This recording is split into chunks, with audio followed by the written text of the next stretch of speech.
आज की तीखी बहस। सुधांशु त्रिवेदी जी ने पूछा संजय सिंह से सवाल, पूछा कि शीश महल के बारे में बताइए। इसमें संजय सिंह जी चिढ़ गए। आइए देखते हैं। नजर लागी राजा तेरे बंगले पर, तो इस बंगले पर तो अब तक आप लोगों की नजर थी। अब आज वो लोग पहुंच गए मीडिया वालों के साथ। आप लोग कहते थे घर दिखाओ, टूरिस्ट स्पॉट बनाओ, वो कह रहे हैं कि घर दिखाओ, तो इसमें फिर परहेज क्यों? देखिए, जो मैंने अभी मजा आएगा ना भिड़ो। पूरी बात कही थी, ये वो पार्टी थी जिसने लिखित में सबसे शपथ पत्र लिया था कि हम बंगला नहीं लेंगे। तो ये वो कहते थे जो कहते थे ना चाहूं बंगला गाड़ी, ना चाहूं हीरा मोती, केवल जन लोक मैं नहीं बताऊंगा, पाल केवल मुझे दे।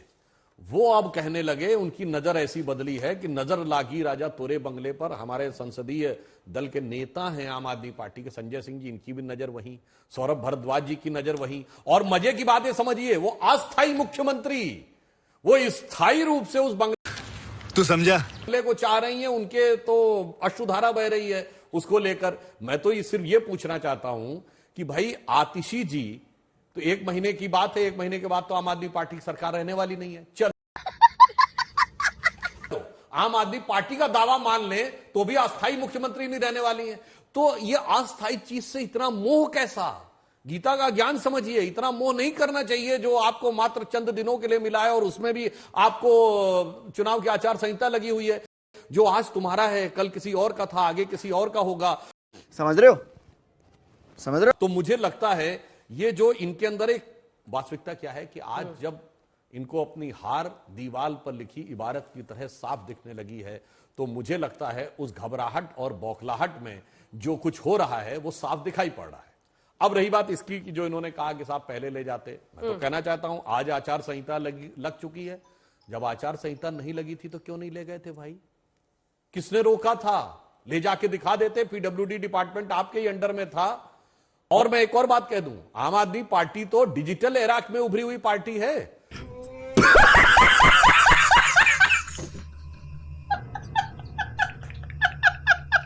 सोशल मीडिया ने बड़ा उपयोग करके उभरी हुई पार्टी है। ये क्या करते, एक वीडियो बनाते अनइंटरप्टेड, जैसे इनके पंजाब के मुख्यमंत्री ने एक विशेष मनोदशा में, एक विशेष मानसिक अवस्था में संसद का वीडियो बनाया था, वैसे ही बना के अनएडिटेड सोशल मीडिया पे डाल देते। देखो भाई ये है, कहीं दिख नहीं रहा है, मगर दिखाना कुछ और है, करना कुछ और है, दिखना कुछ और है, अंदर कुछ और है, बाहर कुछ और है। बस यही आम आदमी पार्टी का वास्तविक चरित्र है, जिसे दिल्ली की विवेकपूर्ण जनता आप समझ चुकी है। संजय जी, अब आप मोर्चा संभालिए और बताइए कि आज सुबह आप लोग कर क्या रहे थे? परमिशन आपको था नहीं, सिर्फ एक आपको सियासी ड्रामा चुनावों के इर्द गिर्द करना था क्या? वरना परमिशन, और जब तक सीपीडब्ल्यूडी से आप चाबी नहीं लेंगे, आप वहां पहुंच के कितना भी हल्ला कर लीजिए, कैसे वहां पर ऐसे इजाजत दी जा सकती है? दूसरा, अब ये पूरा मामला कहां पर जाकर थमेगा? आप लोगों को पहले दिखाना चाहिए था ना सर। जब बंगले की पहले बार रिपोर्ट आई और खर्च का हुआ कि इतने करोड़ का पर्दा है, इतने करोड़ का ये है, तब सारी मीडिया बोलता रहा लगातार कि दिखा दीजिए घर। तब तो अरविंद केजरीवाल जी वहीं पर थे, तब क्यों नहीं दिखाया? मैं नहीं बताऊंगा। देखिए अंजना जी, सबसे पहली बात तो ये कि हमारे देश के जो प्रधानमंत्री हैं आदरणीय नरेंद्र मोदी जी, उन्होंने खुद दावा किया था कि 35 साल तक उन्होंने भिक्षा मांग के अपना जीवन बिताया। 35 साल तक, कितने लंबे समय तक उन्होंने भिक्षा मांग के अपना जीवन बिताया। उसके बाद क्या कहा उन्होंने एक टीवी चैनल के इंटरव्यू में? बोले मैं तो अवतार हूं, इंसान हूं ही नहीं, अवतार हूं। तो अवतार कहीं भी रह सकते हैं। इतना बड़ा राजमहल बनाने की जरूरत क्या आपको?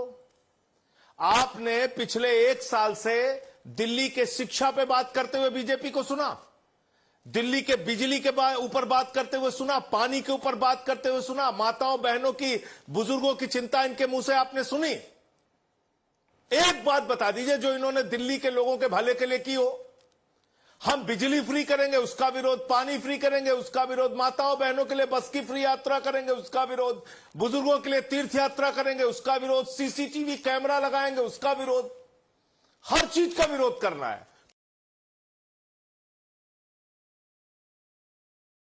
तो एक दुष्प्रचार इन्होंने मुख्यमंत्री आवास के बारे में फैला रखा था कि भाई वहां पे सोने का टॉयलेट है, वहां पर स्विमिंग पूल है, वहां पर मिनी बार बना हुआ है। ऐसी ऐसी बातें आप कर रहे थे और किसी आचार संहिता में किसी का घर देखने पर कोई रोक नहीं लगती है। ऐसी बातें दिग्भ्रमित करने के लिए ही भारतीय जनता पार्टी बोलती है, सुधांशु जी बोल रहे हैं, कोई रोक नहीं लगती है। दूसरी बात, जब हमने कहा कि हम आपका राजमहल देखना, पहले तो आपने वहां दिखाया नहीं, ना सोने का टॉयलेट दिखाया, ना स्विमिंग पूल दिखाया, ना मिनी बार दिखाया। इसका मतलब ये सारी की सारी बातें भारतीय जनता पार्टी के द्वारा झूठ फैलाई जा रही थी, इसीलिए हम इनको भारतीय झूठा पार्टी कहते हैं। तू समझा? हाँ। नहीं, तू समझा नहीं। जहां तक प्रधानमंत्री आवास का सवाल है, जब हम वहां पर गए कि भाई कितने 100 करोड़ की कालीन लगी हुई है, कितने 100 करोड़ का झूमर लगा हुआ है, 2700 करोड़ का तुम्हारा मकान बना हुआ है, आप उसको भी दिखाइए। 10-10 लाख की पेन हम देखना चाहते हैं। 8400 करोड़ के जहाज में आप चलते हैं, 12-12 करोड़ की 6 गाड़ियां आपके घेरे में है। अभी हमसे कह रहे हैं कि वो पार्टी है जो कहती थी हम बंगला नहीं लेंगे, तो जिन्होंने 35 साल से भिक्षा मांगी उन्होंने आपको बताया था कि 8400 करोड़ की जहाज से चलेंगे, 10 लाख का सूट और 10 लाख का पेन इस्तेमाल करेंगे। उन्होंने आपको बताया था कि दिन भर में 3 बार सूट बदलेंगे, बड़े बड़े फैशन डिजाइनर को फेल कर देंगे। कहां बताया था प्रधानमंत्री जी ने? वो तो कह रहे थे हम चाय वाले हैं, बड़ा गरीबी से हम निकले हुए हैं और 35 साल तो हमने भिक्षा मांगी है। अब तो जब आपके ऊपर बात आई तो आपने पुलिस का घेरा लगा दिया, बोले नहीं नहीं हम राजमहल में नहीं जाने देंगे, ना वहां जाने देंगे ना यहां जाने देंगे। तो हम चाहते हैं इन मुद्दों पे या तो अगर आपको बहस करना, हम डेली बहस करने को तैयार है, या इस पे विराम देकर दिल्ली के जनता के हितों की बात कीजिए ना। आप स्कूल पे बात कीजिए, अस्पताल पे बात कीजिए, बेरोजगारी पे बात कीजिए, महंगाई पे बात कीजिए। जो आपसे जुड़े हुए मुद्दे उस पर आप बात नहीं करते। पेट्रोल देश में महंगा हो गया, डीजल देश में महंगा हो गया, बेरोजगारी बढ़ गई, 2 करोड़ नौकरियां आपने देने का वादा हर साल किया था, आज तक पूरा नहीं किया। काला धन लाके सबके खाते में 15 लाख पहुंचाने वाले थे, आज तक आपने नहीं किया। हाँ। किसानों को आपने 1 साल तक सड़कों पे बिठा के रखा, उनको प्रताड़ित किया। 750 किसानों ने अपनी शहादत दी, आज भी किसान आमरण अनशन पे बैठे हुए हैं। दोनों के शुरुआती कमेंट्स हो गए हैं, तो अब मुझे कुछ प्रश्न पूछने दीजिए। संजय जी, आपने मेरे उस प्रश्न का बिल्कुल जवाब, कॉन्फ्रेंस हम लोग दिखा रहे थे, नजर लागी राजा तेरे बंगले पर, तो इस बंगले पर तो अब तक आप लोगों की नजर थी। अब आज वो लोग पहुंच गए मीडिया वालों के साथ, आप लोग कहते थे घर दिखाओ, टूरिस्ट स्पॉट बनाओ, वो कह रहे हैं कि घर दिखाओ, तो इसमें फिर परहेज क्यों? देखिए, जो मैंने पूरी बात कही थी, ये वो पार्टी थी जिसने लिखित में सबसे शपथ पत्र लिया था कि हम बंगला नहीं लेंगे। तो ये वो कहते थे जो कहते थे ना चाहूं बंगला गाड़ी, ना चाहूं हीरा मोती, केवल जन लोकपाल केवल मुझे दे। वो अब कहने लगे, उनकी नजर ऐसी बदली है कि नजर लागी राजा तोरे बंगले पर। हमारे संसदीय दल के नेता हैं आम आदमी पार्टी के संजय सिंह जी, इनकी भी नजर वहीं, सौरभ भारद्वाज जी की नजर वहीं। और मजे की बात है, समझिए, वो अस्थायी मुख्यमंत्री, वो स्थायी रूप से उस बंगले को चाह रही हैं। उनके तो अश्रुधारा बह रही है उसको लेकर। मैं तो सिर्फ ये पूछना चाहता हूं कि भाई आतिशी जी, तो 1 महीने की बात है, 1 महीने के बाद तो आम आदमी पार्टी की सरकार रहने वाली नहीं है। चलो आम आदमी पार्टी का दावा मान लें तो भी अस्थायी मुख्यमंत्री नहीं रहने वाली है। तो ये अस्थायी चीज से इतना मोह कैसा?